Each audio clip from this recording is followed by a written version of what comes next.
How do you do? And welcome to Rauta's Reviews. Today's band, Smells Like 80s, is back in question. I should have probably a t-shirt to reflect that time because I'm lacking the glam hair, I'm lacking the clothing, I'm just not of that age. But let me tell you this, it's all about neon colors, black shining leather, and those sneakers that were just, snow white, and everything was kind of goofy, but or in a good way. So let's welcome Sacred Leather from United States of America, and let's take a look on their debut album, Ultimate Power. What? All right, that's about goofing. So here we have Sacred Leather and Ultimate Force, their first album released by Crystal Sur Music, and as you can see, all of the CD and stuff are so 80s. Even the name Ultimate Force, could it be even more 80s? And Sacred Leather, you know what I'm talking about once I show you the band picture. Here's the inlay picture, not much to show really, and here's the background. This kind of ruins it for me. This is digital metal logo. Yes, there's certainly some lightning, but come on, these were not available back in the 80s. And here's the cover, a nice cougar, metallic in a way, I guess.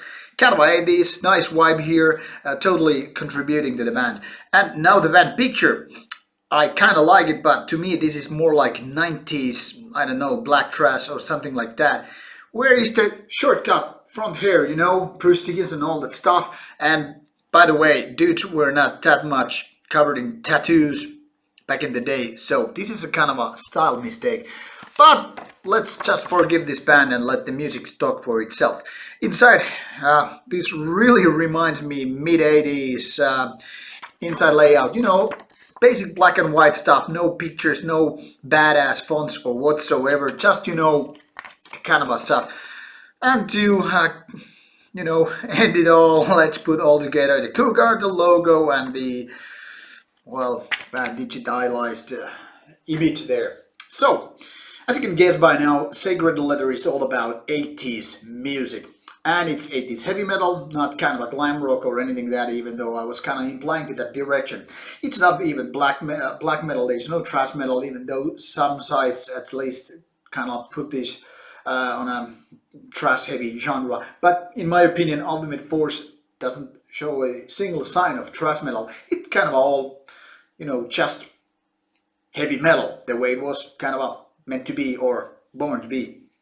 Now the thing is, even though Ultimate Force is kind of a promise with its name about something really heavy, fast, and kind of a relentless action, and should remind you of Painkiller and Return of the Warlord and that kind of, badass leathery thing is, I must kind of disappoint you with that, because at least I was expecting that kind of a, powerful, energetic, heavy metal and, all that stuff, which would make my, bang my fist and head and all that stuff and, pull those tight denim pants in my, but Sacred Leather kind of was a letdown a little bit. Not so much because what the music is, but because so much promise that was not actually, getting delivered.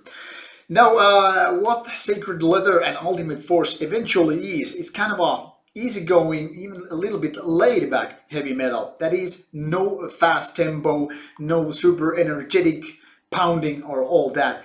More like kind of a easygoing, even more rock and rollish kind of stuff, rather than this painkillerish heavy metal made in the 80s. Now, don't get me wrong, there is nothing wrong with being kind of a easygoing and mid-tempo and all that stuff, but I was just expecting a little more. Now, the production is just great. It's not so much about 80s in a way, but modern touch, but it totally suits the music quite well. The vocalist is quite okay as well, can do high-pitched stuff, and that is something that I cannot really complain about. But what I can really complain about is that while this band shows a lot of potential here with its music, it's not really reaching the levels that it could be. That is, some of those songs are just kind of like a lame versions of what they really could be. I mean, the riffs are basically like nice demo versions, but not there yet. And eventually that leads to a 41-minute album, which is just quite nice, but no cigar kind of thingy. I mean, like, this is kind of a modern representation of the kind of a B-grade bands that were so much in numbers, so many numbers in back in the 80s. And that is kind of unfortunate because it seems that this band has so much more to give, really. And because they have already done a few mini releases prior to the debut one, it's unlikely that these guys are not like, you know, prepared or practiced or whatever for their debut album. But I must say, this album doesn't manage to succeed as a heavy metal album. I mean, like a powerful album to Judas Priest, Iron Maiden, Manowar, Wasp, whatever. So it's kind of like these guys have the road, you know, being paved, but not ready yet. These guys are just, you know, finding their way to create proper heavy metal. And I kind of like what they're doing, but Ultimate Force is not very ultimate eventually. It's not so much forceful either. It's like, I don't know, bitch slap rather than a fist in your face kind of heavy metal. So I kind of like it, but yet I find it with so many minor flaws that I cannot like purely just go all over about it and, you know, like buy it, because it's not really there yet. But if you are into modern or 80s heavy metal, I totally suggest that you give it a go. You could be doing worse. After all, Sacred Leather is all about going back to 80s. Well, almost anyway. Thank you for watching the review and hope you like what I have to say. See you soon with another review coming up. Bye.